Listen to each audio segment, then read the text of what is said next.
حضرت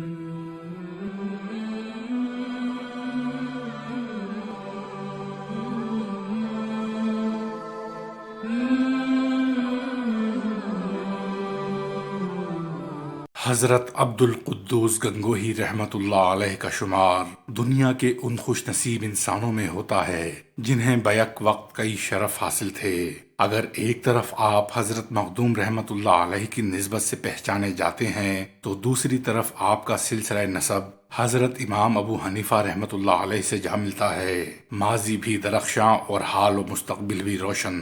آپ کے مورث اعلیٰ شیخ نظام الدین عراق سے ترک سکونت کر کے غزنی میں آباد ہو گئے تھے۔ یہاں پرسکون حالات میں درس و تدریس کا مشغلہ جاری تھا کہ گردش وقت نے سب کچھ تہہ و بالا کر ڈالا۔ یہ مسلمانوں کی سرکشی اور نافرمانی کی سزا تھی یا پردہ غیب سے کوئی آزمائش تھی کہ چنگیز خان کا پوتا ہلاکو خان عالم اسلام پر قہر بن کر نازل ہوا۔ قتل و غارت کا وہ بازار گرم تھا کہ انسانیت اپنے نام سے شرمانے لگی۔ جبر و تشدد کی وہ آندیاں چلیں کہ علم و فضل کے بڑے بڑے سورج بجھ گئے۔ اگرچہ فتنہ تاتار میں شیخ نظام الدین اور ان کا پورا خاندان کسی مصیبت سے دوچار نہیں ہوا تھا، لیکن ہر شخص اپنی جگہ سہما ہوا تھا۔ بظاہر کوئی پناہ گاہ نظر نہیں آتی تھی، کوئی نہیں جانتا تھا کہ یہ سیلاب بلا کس کے گھر جائے گا۔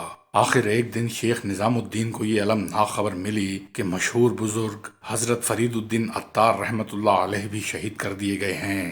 اس واقعے سے خاص و عام کے چہرے اتر گئے۔ شیخ نظام الدین بھی بڑھتے ہوئے خطرات کو محسوس کیے بغیر نہ رہ سکے۔ اب وہ اس قدر دل برداشتہ ہو چکے تھے کہ انہیں غزنی میں مزید قیام مشکل نظر آتا تھا۔ مجبوراً علاؤ الدین خلجی کے عہد حکومت میں دہلی چلے آئے۔ یہاں اس خاندان کو عزت و سکون بھی حاصل ہوا اور اس کے مراتب میں بھی اضافہ ہوتا رہا، یہاں تک کہ چند سلسلوں کے بعد شیخ صفی الدین حنفی پیدا ہوئے۔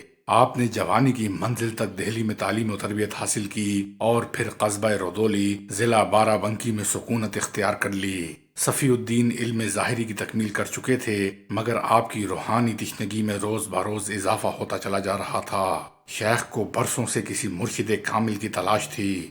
خوش قسمتی سے کچھ عرصے بعد جیسے ہی شیخ نے حضرت سمنانی کی آمد کی خبر سنی، بے قرار ہو گئے۔ 2-4 دن اس اضطراب میں مبتلا رہے کہ شاید اشرف جہانگیر سمنانی انہیں اپنے حلقہ ارادت مندی میں شامل نہ کریں، لیکن پھر اسی خیال سے کچوکچ روانہ ہو گئے کہ کم سے کم ایک مرد خدا کے دیدار سے اپنی آنکھوں کی پیاس بجھا لیں گے۔ حضرت اشرف جہانگیر سمنانی کی مجلس روحانی آراستہ تھی۔ مریدوں کے علاوہ سینکڑوں عقیدت مند گردن خم کیے ہوئے ایک عارف کی خانقاہ میں بیٹھے تھے۔ شیخ صفی الدین نے باسد عجز و انکسار خادم سے اندر جانے کی اجازت طلب کی، اور جب آپ درسگاہ اشرفیہ میں لرزتے قدموں سے داخل ہوئے تو عجیب کیف آور نظارہ تھا۔ شیخ مبہوت ہو کر رہ گئے۔ حضرت اشرف جہانگیر سمنانی کسی موضوع پر تقریر فرما رہے تھے۔ چند لمحوں بعد اس مرد کامل کی نظر شیخ صفی الدین پر پڑی، جو محفل کے آخری گوشے میں بیٹھنے کے لیے جگہ ڈھونڈ رہے تھے۔ میرا مرید صفی الدین آ گیا۔ اچانک خانقاہ میں حضرت اشرف جہانگیر سمنانی کی آواز گونجی۔ تمام لوگ شیخ کی طرف دیکھنے لگے۔ خود ان کی یہ حالت تھی کہ حضرت اشرف جہانگیر سمنانی کی زبان مبارک سے اپنا نام سن کر حیران رہ گئے۔ پہلی ملاقات میں اس طرح حال دل جان لینا یقیناً درویش خدا کی بڑی کرامت تھی۔ اے طالب شوق، ادھر آ، تیری جگہ میرے قریب ہے۔ حضرت سمنانی رحمت اللہ علیہ نے 2 بارہ ارشاد فرمایا۔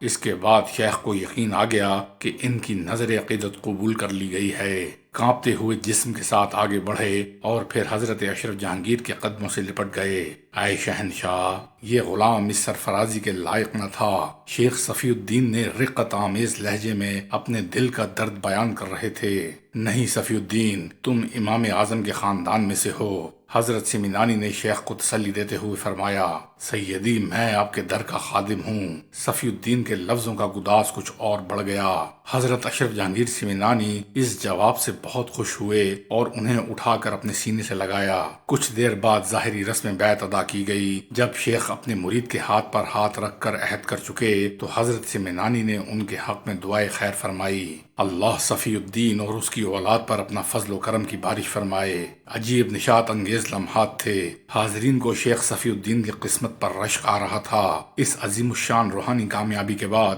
وہ کافی دن تک حضرت سمنانی کی خدمت میں حاضر رہے اور بے شمار برکات حاصل کیں۔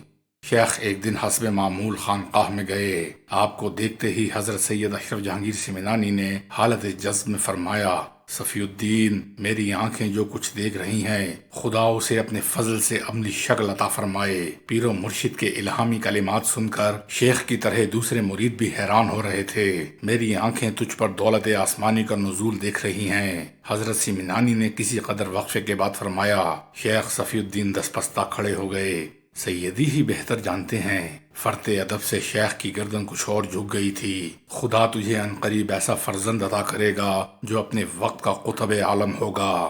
آخر حضرت سمنانی نے قدرت کا ایک راز منکشف فرما دیا۔ صفی الدین، بارش کرم سے پہلے اپنے پیدا کرنے والے کا شکریہ ادا کرو۔ آدھی رات کے سناٹے میں اسے پکار اور گریائے نیم شبی اختیار کر۔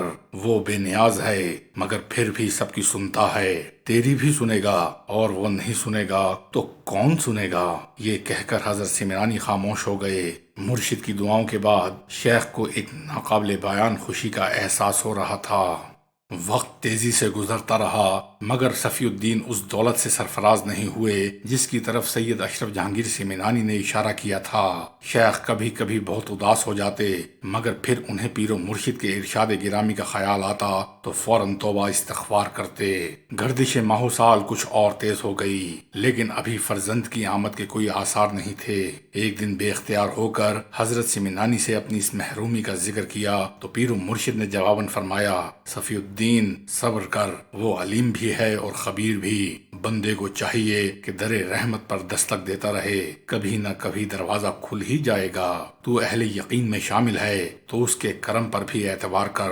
حضرت سمنانی کی عارفانہ گفتگو سے شیخ کی بے قراریوں کو قرار آ گیا مگر یہ سکون دل زیادہ دیر تک برقرار نہ رہ سکا۔ حضرت سمنانی دنیا سے رخصت ہو گئے اور صفی الدین کی نظر میں سارا عالم تاریک ہو گیا۔ گھر میں پہلے ہی سناٹا تھا، اب دل کی محفل بھی ویران ہو گئی۔ پھر کئی برس بیت گئے۔ شیخ کے ذہن میں مرشد کی پیش گوئی کے الفاظ گونجتے رہے مگر تمناؤں کی کھیتی اسی طرح خشک رہی۔ ابر کرم کا کوئی ٹکڑا بھی نہیں برسا۔ آپ بار بار آسمان کی طرف نگاہ کرتے اور اداس ہو جاتے۔ بہت دنوں سے شیخ کا یہی عمل تھا، جب وحشت دل حد سے زیادہ بڑھ جاتی تو رودولی سے کچھوکا چلے جاتے۔ بہت دنوں سے شیخ کا یہی عمل تھا اور آستانہ مرشد پر حاضر ہو کر فریاد کرتے، سیدی آنے والا اب تک نہیں آیا۔ پھر کئی بار حضرت سمنانی کو خواب میں دیکھا، پیر و مرشد صفی الدین کو بارہا صبر کی تلقین فرماتے۔ آخر فغان نے نیم شبی رنگ لائی اور خدا نے شیخ صفی الدین کو ایک خوبصورت فرزند عطا فرمایا۔